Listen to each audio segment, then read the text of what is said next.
Breaking news 12 సంవత్సరాల బాలుడిని అత్యంత దారుణంగా చంపేశారు. ఆ బాలుడిని డబ్బుల కోసం చంపేశారా లేక గుప్త నిధుల కోసం బలిచ్చారా అనే విషయంపై పోలీసులు ఆరా తీస్తున్నారు. నిజామాబాద్ జిల్లాలో ఈ ఘటన చోటు చేసుకుంది. నిజామాబాద్ జిల్లాలో 12 ఏళ్ల బాలుడిని దారుణంగా చంపేశారు. బాల్కొండ కిల్లా దగ్గర మృతదేహం లభ్యమైంది. బాలుడి మృతదేహంపై దుస్తులు లేకపోవడం, ఎడమ కంటి పైభాగంపై బలమైన గాయాలున్నట్టుగా పోలీసులు గుర్తించారు. హత్య చేసి గుహ ముందు దుండగులు పడేసి వెళ్ళినట్టుగా పోలీసులు అనుమానిస్తున్నారు. పోలీసులకు స్థానికులు సమాచారం ఇవ్వడంతో గుహ దగ్గరకు పోలీసులు వచ్చారు. అక్కడ పోలీసులు విచారణ జరుపుతున్నారు. మృతుడు బాల్కొండ మండలం చిట్టాపూర్కు చెందిన రాకేష్గా గుర్తించారు. బాలుడి హత్యపై పోలీసులు దర్యాప్తు చేస్తున్నారు. బాలుడిని గుప్త నిధుల కోసం చంపారా లేక డబ్బుల కోసం చంపేశారనే కోణంలో పోలీసులు విచారిస్తున్నారు. బాల్కొండకు చెందిన బండి నరేందర్ రాకేష్ మేనమామ దశరథ్ ద్వారా బాధిత కుటుంబానికి పరిచయం అయ్యాడు. ఈ నెల 11న రాకేష్ను బాల్కొండకు తీసుకొచ్చాడు నరేందర్. రాకేష్ ఇంటికి రాకపోవడంతో నరేందర్ను ప్రశ్నించింది కుటుంబం. సరైన సమాధానం చెప్పకపోవడంతో పోలీసులకు ఫిర్యాదు చేశారు. బాలుడిని నరేందర్ చంపేసి ఉంటాడని బాధిత కుటుంబ సభ్యులు అనుమానం వ్యక్తం చేస్తున్నారు. అయితే పోలీసులు నరేందర్ను ప్రశ్నించారు, కానీ నరేందర్ నేరాన్ని అంగీకరించలేదు అని పోలీసులు చెప్తున్నారు.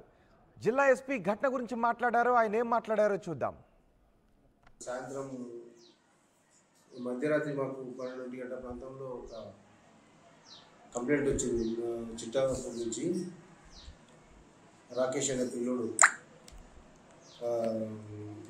కనిపిస్తలేడు అని చెప్పి వచ్చింది. అదే రోజు బండి నరేంద్ర అనే అతను బాల్కొండ అతను ఇంటికి వచ్చి అతను ఎక్కించుకొని పోయి గణేష్ మండపం పెట్టిండు. మళ్ళీ బాగా తిరిగి కాలేదని చెప్పి మాకు కంప్లైంట్ వస్తే ఇమీడియట్గా చిన్నపిల్లడు కాబట్టి ఒక కిడ్నాప్ కేసు పెట్టడం వచ్చి అదే పిటిషన్లో వెరిఫై చేస్తూ ఉంటే ఈరోజు బాడీ బాల్కొండ శివార్లోని చెరువు దగ్గర ఒక పొదలలో బాడీ కనిపించడం జరిగింది. బాడీ మీద కొన్ని గాయాలు ఉన్నాయి. బాడీ డికంపోజ్ స్టేషన్లో ఉంది. ఈరోజు స్థానికులు వాళ్ళ బంధువులు బాడీని ఐడెంటిఫై చేసి మాకు ఇస్తే అది బాడీని రికవర్ చేసుకొని పోస్ట్ మార్టం చేస్తుంది. బాడీ మీద ఉన్న గాయాలను బట్టి ఒక సెక్షన్ మర్డర్ కేసులో ఆర్డర్ చేసి ఇట్టి కేసును ఇన్వెస్టిగేషన్ చేస్తాము. బండి నరేంద్ర మీద మాకు ఈ అనుమానం ఉందని బాధితులు చెప్తా ఉన్నారు. అతన్ని పట్టుకొని చట్టానికి ప్రయత్నం. బాలుడి హత్య అక్కడ కలకలం రేగింది. స్థానికులు బాలుడి హత్యతో భయభ్రాంతులు కూడా గురవుతున్నారు. అయితే పోలీసులు మాత్రమే కేసును విచారిస్తున్నామని చెప్తున్నారు. నరేందర్ ప్రస్తుతం పోలీసుల అదుపులో ఉన్నాడు, కానీ నరేందర్ ఈ నేరాన్ని మాత్రం అంగీకరించడం లేదు. మా ప్రతినిధి గంగారెడ్డి ఉన్నారు పూర్తి సమాచారం అందించడానికి. గంగారెడ్డి, ఎవరి హత్య చేసి ఉంటారో పోలీసులకు ఏవైనా ఆధారాలు దొరికాయా? రోహిత్, పూర్తి స్థాయిలో ఏదైతే బాలుడు 12 ఏళ్ల బాలుడు రాకేష్ మృతి హత్య కలకలం రేపుతుంది. బాల్కొండ మండలం అదేవిధంగా చిట్టపూర్ గ్రామానికి చెందిన రాకేష్ 11వ తారీఖు నాడు వినాయకుడిని చూసేద్దాం అని చెప్పి నరేందర్ వెంట పెట్టుకొని వెళ్ళినట్టు కుటుంబ సభ్యులు చెప్తున్నారు. నరేందర్ ఈ ఘాతకానికి పాల్పడినట్లు కుటుంబ సభ్యులు అయితే అనుమానిస్తారు. పోలీసుల విచారణలో మాత్రం పూర్తి స్థాయిలో ఇది హత్యనా లేకుంటే అనుమానాస్పదం అనే కోణంలో కూడా పూర్తి స్థాయిలో దర్యాప్తు చేసింది. దీనికి అంతటికి సంబంధించి ఏదైతే బాల్కొండ కిల్లా దగ్గర ఈ బాడీ దొరకడం వల్ల పూర్తిగా మరో కోణం కూడా బయటపడింది. బాల్కొండ కిల్లా దగ్గర గుప్త నిధులు ఉన్నాయని గత కొన్ని సంవత్సరాలుగా అనేక పర్యాయాలు కూడా పోలీసులు ఆ ప్రాంతంలో మృతదేహాలని కనుక్కున్నారు. అదే కోణంలో కూడా నిన్న జరిగిన బాలుడు హత్య కూడా ఆ గుప్త నిధుల కోసమే హత్య చేసి ఉంటారని చెప్పి పలువురు అనుమానాలు వ్యక్తం చేస్తున్నారు. బాల్కొండకు సంబంధించిన ప్రజలు కూడా అనుమానం అయితే వ్యక్తం చేస్తున్నారు.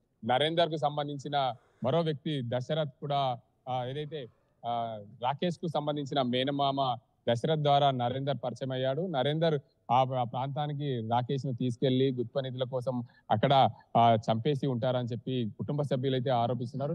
పోలీసులు ఏదైతే రాకేష్ మృతి చెందిన అనంతరము దానికి సంబంధించిన బాడీ దొరికిన తర్వాత కుటుంబ సభ్యులు నిలదీసిన అనంతరము నేనే చంపాను మీ బాలుడిని గుప్త నిధుల కోసం అని ఒప్పుకున్నట్లు మనకు ఒక వీడియో అయితే వచ్చింది. దానికి సంబంధించి పూర్తి స్థాయిలో పోలీసులు అయితే దర్యాప్తు చేస్తున్నారు. పోలీసులు పూర్తి స్థాయిలో ఏది గుప్త నిధుల అంగీకరించాడా? ఇప్పుడు పోలీసుల అదుపులో ఉన్న నరేందర్ ఈ నేరాన్ని అంగీకరించాడా? రోహిత్, దీనికి సంబంధించి నరేందర్ అయితే అంగీకరించినట్లు కుటుంబ సభ్యులు ఏదైతే రాకేష్ తాత చెప్తున్న పరిస్థితి. ఆ వీడియో ఆర్టీవీ దగ్గర ఉంది, దీనికి అందరికి సంబంధించి చూసుకోవచ్చు.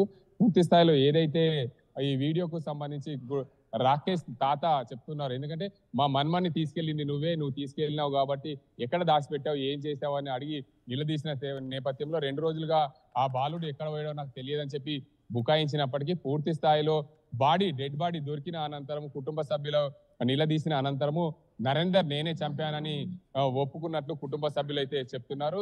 ఏదేమైనప్పటికీ నరేందరే ఈ బాలుడిని గుత్ప నిధుల కోసం హత్య చేసి ఉంటారని చెప్పి గ్రామస్తులు అయితే అనుమానం వ్యక్తం చేశారు. కుటుంబ సభ్యులకు మాత్రమే ఆ నరేందర్ నేనే చంపానని ఒప్పుకున్నట్లు తెలుస్తుంది. పోలీసులు పూర్తి స్థాయిలో విచారణ చేపడుతున్నారు. దీనికి అంతకు సంబంధించి ఆర్మూర్ ఏసీపీ ఆధ్వర్యంలో విచారణ కొనసాగుతుంది. పూర్తి స్థాయిలో ఆర్మూర్ ఏసీపీ ఎంక్వైరీలో ఉన్నాయి, ఎందుకంటే నరేందర్ ఇప్పటికే పోలీసుల అదుపులో ఉన్నారు. దీనికి అందరికీ కూడా ఆ పోలీసుల అదుపులో ఉన్న నరేందర్ ను మరింత విచారించే అవకాశాలు ఉన్నాయి. ఎందుకు ఈ గుత్ప నిధుల కోసం బాలుని హత్య చేయాల్సి వచ్చింది, అంటే బాలునే గుత్ప నిధుల కోసం ఎందుకు తీసుకొచ్చా, ఆ బాలుని ఎందుకు ఎంచుకున్నావు అనే కోణంలో కూడా పూర్తి స్థాయిలో దర్యాప్తు చేసేందుకు సిద్ధమయ్యారు రోహిత్. రైట్ గంగారెడ్డి, బాలుడి హత్యకు సంబంధించి బాలుడి తాత మాట్లాడారు. ఒకసారి బాలుడి తాత ఏం మాట్లాడారు చూద్దాం.